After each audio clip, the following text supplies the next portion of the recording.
ಹೇಗಿದ್ದೀರಾ sir? First class ಆಗಿದ್ದೀನಿ. ಏನೊಂದು 7-8 ಕಾಯಿಲೆ ಇದ್ದಾವೆ, ಬಟ್ ತೊಂದರೆ ಇಲ್ಲ. ನಾನು ಆರೋಗ್ಯವಾಗಿದ್ದೀನಿ.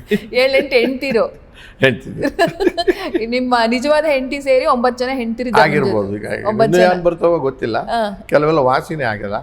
ಅಂದ್ರೆ ನಾನು ಹೇಳ್ತಿರೋದು ಹೆಂಗಿದೆ, ಹೆಂಡತಿ ಅಂದ್ರೆ ಕಟ್ಕೊಂಡು ಹೆಂಡತಿ ಒಂದು ಜೀವನದಲ್ಲಿ ಪೂರ್ತಿ ಇರ್ತಾರ ಅವರು, ನಾವು ಇಬ್ಬರು ಹೋಗೋವರೆಗೂ. ಇವು ನಮ್ಮ ದೇಹಕ್ಕೆ ಬಂದ್ಬಿಟ್ಟಾಗ ಹೆಂಡತಿ ಇಲ್ಲದೆ ಇದ್ದು ತಡ್ಕೊಂತೀವಿ, ಅದಕ್ಕೆ ಬೇಕಾದ ಔಷಧಿಗಳು ತಗೊಳ್ಳೋದಿದ್ರು ಪ್ರತಿದಿನ. ಹಂಗಾಗಿ ನಾನು 2ನೇ ಹೆಂಡತಿ 3ನೇ ಹೆಂಡತಿಗೆ ಕಾಯಿಲೆಗಳಿಗೆ ಕೊಟ್ಟಿದ್ದೀನಿ.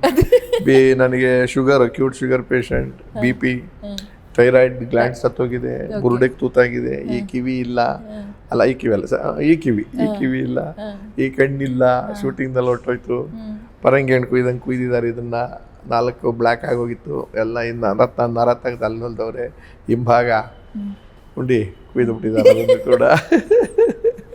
ನೀವೇ ಅನ್ಸುತ್ತೆ ಸರ್ ಕುಂಡಿ ಕುಯ್ದಿದ್ದು ನೇರವಾಗಿ ಹೇಳೋ ವ್ಯಕ್ತಿ ಅಂತ. ತಪ್ಪೇನಿದೆಯಾ, ಕುಯ್ಸ್ಕೊಂಡಿರೋದು ಸತ್ಯ, ವಾಸಿ ಮಾಡಿಸ್ಕೊಂಡಿರೋದು. ಆದರೂ ಕೂಡ ಯಾವ ಕೆಲಸನೂ ನಿಲ್ಸಿಲ್ಲ ಅಂತ ಹೇಳಕ್ ನಾನು ಟ್ರೈ ಮಾಡಿದ್ದು. ಆಮೇಲೆ ಇವು ಯಾವುದನ್ನು ಕೂಡ ನಾನು ಬಯಸಿದ್ನಾ ಇಲ್ಲ, ಬಂದವೆ ನನ್ನ ಗ್ರಹಚಾರಕ್ಕೋ, ನನ್ನ ತಪ್ಪಿನಿಂದಲೋ, ನನ್ನ ಚಟಾಚಪ್ಪಲುಗಳಿಂದಲೋ ಬಂದಿರ್ತವೆ. ಮದುವೆನೂ ಕೂಡ ಕುಟುಂಬದ ಲೆಕ್ಕಾಚಾರದಲ್ಲಿ ಅದು ಬಂದಿರ್ತದೆ.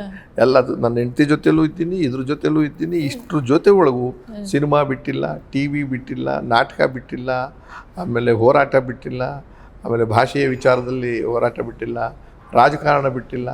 ಒಂದು ಸತಿ ಎಲೆಕ್ಟೆಡ್ MLA, ಒಂದು ಸತಿ MLC 2 ಸತಿ, ಕನ್ನಡ ಅಭಿವೃದ್ಧಿ ಪ್ರಾಧಿಕಾರದ ಮಂತ್ರಿ ಪದವಿಯ ಸ್ಥಾನಮಾನದ ಚೇರ್ಮನ್ ಕೂಡ ಆಗಿದ್ದೆ. ಆಮೇಲೆ ಮೂಕಾಭಿನಯ ಮಾಡಿದ್ದೆ. ಯಾರೋ ಕನ್ನಡ ಸರಿಯಾಗಿ ಮಾತಾಡಕ್ಕೆ ಬರಲ್ಲ ಚಂದ್ರಿಗೆ ಅಂತ ಕಾಮೆಂಟ್ ಮಾಡ್ಬಿಟ್ಟಿದ್ರು ನಾಟಕದಲ್ಲಿ. ಆವಾಗ ನಾನು ಯಾಕೆ ಮಾತಾಡೋದೇ ಬೇಡ ಅಂತ ಇಂಟರ್ನ್ಯಾಷನಲ್ ಲ್ಯಾಂಗ್ವೇಜ್ ಯಾವುದು ಅಂತ ನೋಡಿದೆ. ಅಂತಾರಾಷ್ಟ್ರೀಯ ಭಾಷೆ ಮೂಕಾಭಿನಯ, ಭಾಷೆನೇ ಇಲ್ವಲ್ಲ. ಅದಕ್ಕೆ ನಮ್ಮ ತಂಡದಿಂದ ಮೂಕಿಟಾಕಿ ಅಂತ 1,500 ಪ್ರದರ್ಶನ ಕೊಟ್ಟೆ. 15 ದೇಶಕ್ಕೆ ಹೋಗಿ ಬಂದೆ ಆಗಲೇನೆ ಪ್ರದರ್ಶನ ಕೊಟ್ಟು.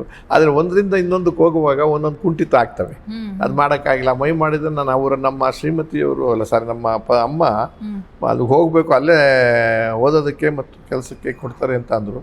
ಹೋಗ್ಬೇಕು ಅಂತ ಇದ್ದಾಗ ನೀನು ಬೇಕಾದ್ರೆ ಮದುವೆ ಮಾಡ್ಕೊಂಡು ಹೋಗು, ಹಂಗೆ ಒಂಟಿ ಹೋಗ್ಬೇಡ. ಅವ್ರಿಗೊಂದು ಭಯ ಇತ್ತು, ಹೋದ್ಮೇಲೆ ಬರಲ್ಲ ನನ್ನ ಮಗ ಹಾಗೆ ಅಂತ. ಹೆಣ್ಮಕ್ಳು 4 ಜನ, ಒಬ್ಬನೇ ಮಗ. ಅದಕ್ಕೆ ಹೋಗೋಕ್ಕಾಗಿಲ್ಲ, ಬಿಟ್ಟೆ. ಮೈ ಭಾಳ ಚೆನ್ನಾಗಿ ಮಾಡ್ತಿದ್ದೆ. ಈಗ ದಪ್ಪ ಆಗ್ಬಿಟ್ಟಿದ್ದೀನಿ, ಆಗಲ್ಲ. It's wonderful acting. Special act ಮಾಡೋದು, ಚೇರ್ ಇಲ್ಲದೆ ಚೇರ್ ಕೂತ್ಕೋಬೇಕು, ಟೇಬಲ್ ಇದ್ದರೆ ಟೇಬಲ್ ತೋರಿಸ್ಬೇಕು, ಕಾಫಿ ಕುಡಿಯೋದು ಹಂಗೆ ಆ ಥರದ್ದೆಲ್ಲ. ಹೀಗೆಲ್ಲ ಯಾವುದನ್ನು ಇವತ್ತು ಬಿಟ್ಟಿಲ್ಲ. ನಗ್ತಾ ಇದ್ದೀನಿ, ಆನಂದ